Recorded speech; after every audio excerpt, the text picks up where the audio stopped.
The city is a machine, they say. If that's true, then this intersection is its heart, and I'm the one keeping it from skipping a beat.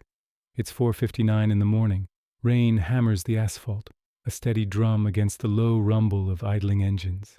Out here, under the distorted glow of yellow and red traffic lights, I stand my ground. My whistle cuts through the noise, a sharp, rhythmic command. I raise a white-gloved hand and a wall of steel and chrome obediently halts. While the rest of the city sleeps, I manage its restless demands, the nurse coming off a double shift, her face etched with exhaustion.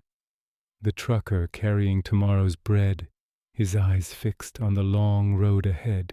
People think I'm just moving traffic, a cog in the machine. They don't see that I'm holding back the chaos, keeping the darkness at bay, one car at a time. The night is full of ghosts, fleeting headlights piercing through the fog, and I'm here to make sure they all get where they're going. A sharp burst of static crackles from my radio, followed by a distant rising siren. My jaw tenses. I know that sound.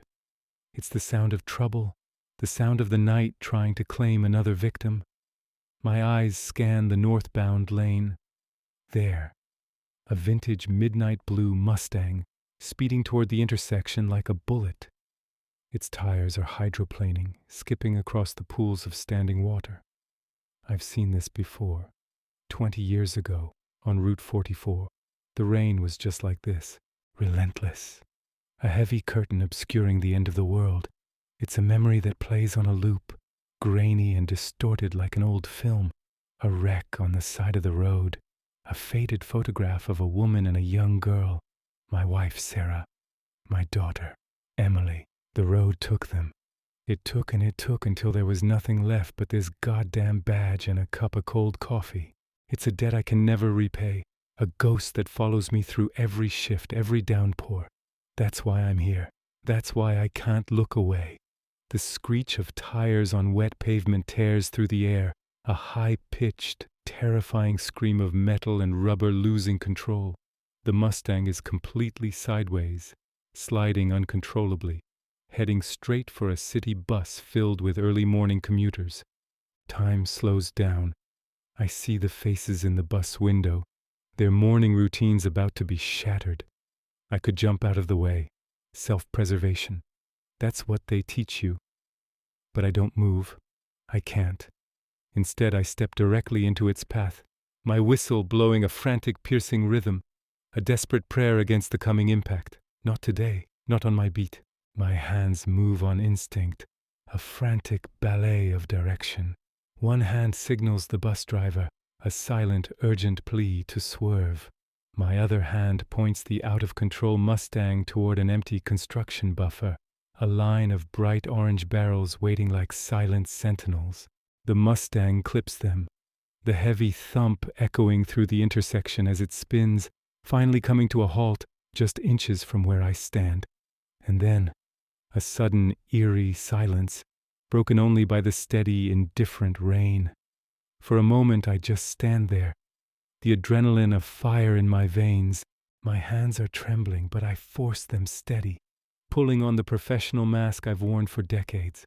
I walk over to the car. The driver's side door is crumpled, but I manage to pull it open.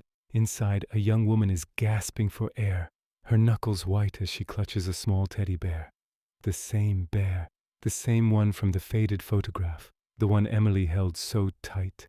"You're okay," I say, my voice softer than I intended. "You're safe now." She looks up at me, her eyes wide with shock and relief.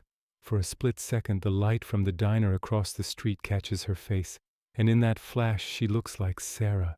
She looks like a second chance, a chance to rewrite a story that ended too soon. The road has a memory, kid. It remembers the accidents and the secrets. It remembers the pain. But sometimes it gives you a chance to stand your ground. The warm, gentle chime of a diner door opening cuts through the cold air. Rose is already at the door of the diner, a warm blanket in her hands. She always knows. I help the young woman out of the car, her legs unsteady, and guide her toward the light and warmth. As she walks away, I look back at the intersection. The traffic is beginning to move again, a seamless flow of headlights, indifferent to the lives just saved, the ghosts just confronted. I'm not just a cop. I'm a witness to the night. And tonight, the darkness didn't win. I spot my coffee cup sitting on a nearby fire hydrant, forgotten in the chaos. I take a sip. It's cold and bitter. Cold coffee. And ghost stories. That's all that's left for some of us. But as long as that white line is running down the center of the pavement, I'll be here to watch over it. A massive truck horn blares in the distance, a lonely resonant salute in the pre-dawn gloom. I step back into the center of the road. The rain continues to fall, washing away the tire marks, washing the city clean for a new day, and I'll be here to meet it. Thanks for watching. Don't forget to subscribe for more stories from the heart of the city.